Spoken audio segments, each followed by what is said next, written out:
Have you ever felt the quiet depletion that comes with constant availability?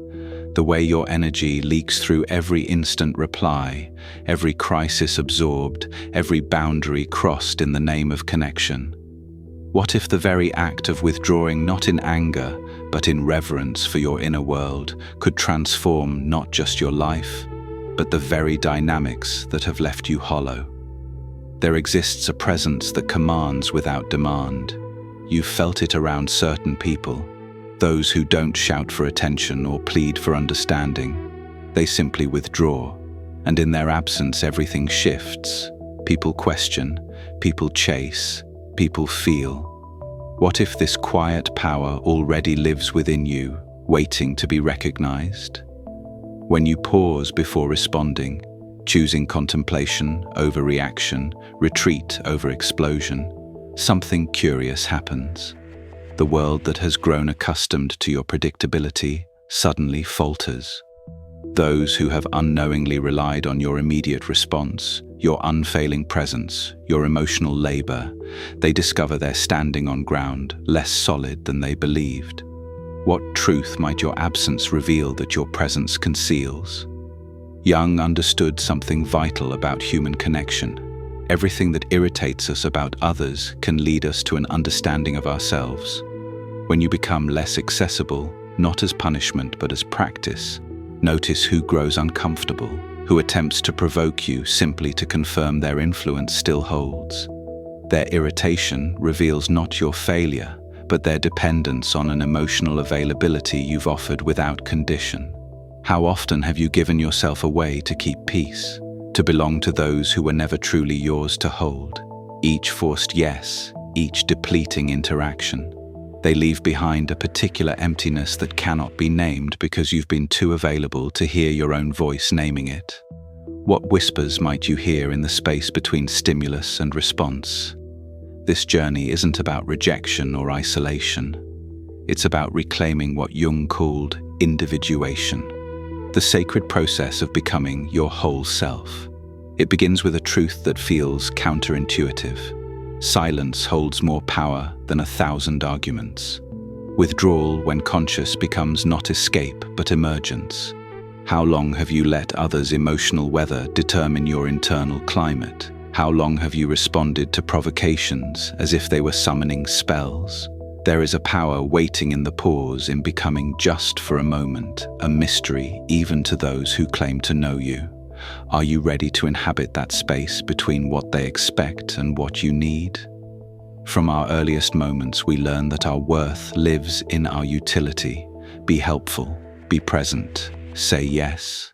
Even when your body tenses, your mind clouds, your spirit recoils, this conditioning runs deep. The belief that constant accessibility is the price of connection, of belonging, of love. But what if this equation is backward? What if your perpetual availability doesn't secure your place in others' lives, but instead trains them to value you less? When something is always there, always given, always yielding, it becomes invisible, expected, taken. What parts of yourself have you made too available to be truly seen? Your energy is not infinite. It is not even abundant. It is precious, limited, sacred. Constant availability is a subtle form of self-abandonment, a quiet agreement to prioritize others' comfort over your own wholeness. Those who demand your emotional presence often don't seek you, but what you provide. Validation, distraction, comfort, absolution. When you set boundaries, refuse to react, or simply withdraw to replenish, you may be met with confusion, even accusation. Not because you've betrayed them, but because you've disrupted a pattern that served them while depleting you. The more available you make yourself, the more invisibly you slip into the background of others' lives. Abundant, therefore unremarkable. Who truly deserves not just your presence, but your essence? What might your absence teach those who have forgotten to see you? Jung spoke of psychic energy, the vital force that powers every thought, every feeling, every choice we make. Are you directing this energy consciously, or letting it drain through reactions, defenses, and battles that were never yours to fight? Each impulsive response, each emotional defense against criticism, each argument that changes nothing. They all draw from the same well, a well that, unlike others, doesn't refill through use, but through intentional rest. Jung warned, what you resist persists. The more you react, the more bound you become to patterns that exhaust you, leaving you vulnerable to those who sense unguarded energy. A healthy psyche guards its boundaries without apology, says no without explanation, and observes before engaging. Where do you feel the quiet leak of your power? What triggers consistently steal your center? Your availability makes you a perfect canvas for others' projections. Jung described projection as the unconscious transfer of our unseen traits onto others. That friend who calls only in crisis, the partner who relies on you to manage their emotions. They relate not to you, but to the role you play in their internal drama. You play along, perhaps fearing disappointment or rejection. The manipulation thrives in the silence of your guilt, in the belief that you owe them your help, your presence, your energy, even at the expense of your well-being. But when you stop reacting, say no, or choose silence, their projections begin to crumble. Who seems most unsettled when you withdraw? What does their discomfort reveal about the dynamics you've accepted? To the mind that is still, the whole universe surrenders. The world rewards noise, quick replies, constant engagement, performative debate. But few master the power of conscious silence. Not passive silence, not cowardly silence, but lucid, intentional silence. A fertile ground for transformation. Silence allows you to observe patterns previously invisible. Unseen manipulations, self-sabotage, the subtle ways you've surrendered your power. It strips away others' ability to control the narrative. They panic when you don't respond immediately because your silence takes away their script while giving you space to write your own. What shifts when you hold your voice even for a moment? What truths emerge in the space between stimulus and response? True silence is mastery of energy, refusing to be pulled into others' emotional storms, choosing only battles worthy of your strength. Jung taught that individuation demands psychological distance, a space where you can hear your own truth without the world's noise. But this silence comes with cost. It creates distance from those who valued only what you provide, not who you are. They may call you cold, distant, selfish, yet their words reveal their loss, not your failing. Are you ready to pay the price of your own becoming? What would it mean to value your inner voice above external validation? Cutting external noise is only the beginning.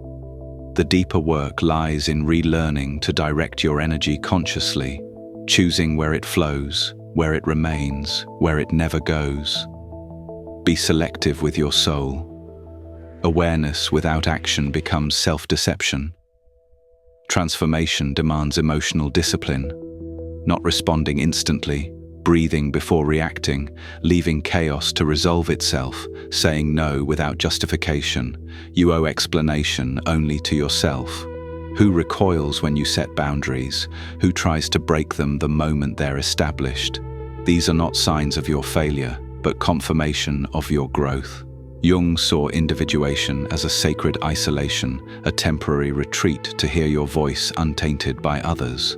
Conscious unavailability isn't coldness, it's sovereignty. Saying no to the world is saying yes to yourself. What freedom might await in your refusal? Be alone. That is the secret of invention. Be alone. That is when ideas are born.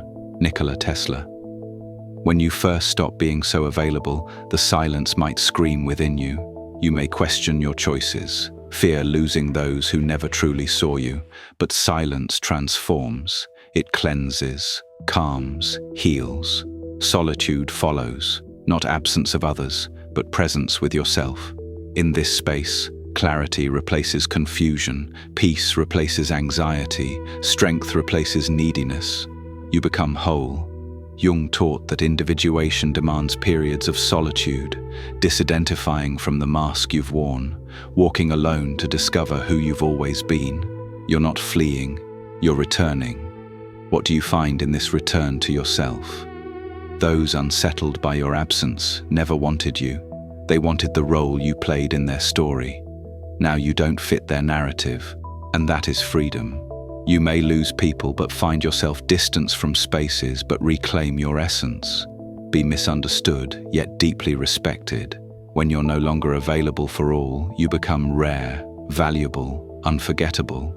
This is rebirth, accepting only what honors your peace, your truth, your wholeness. You're here because you feel this call. True self-love begins when you choose yourself. Even at the cost of temporary solitude, what parts of yourself are waiting to be reclaimed through the power of your unavailability? What might bloom in the garden of your absence? Thank you for exploring the subconscious atlas with me. Until next time, see you in the next dimension.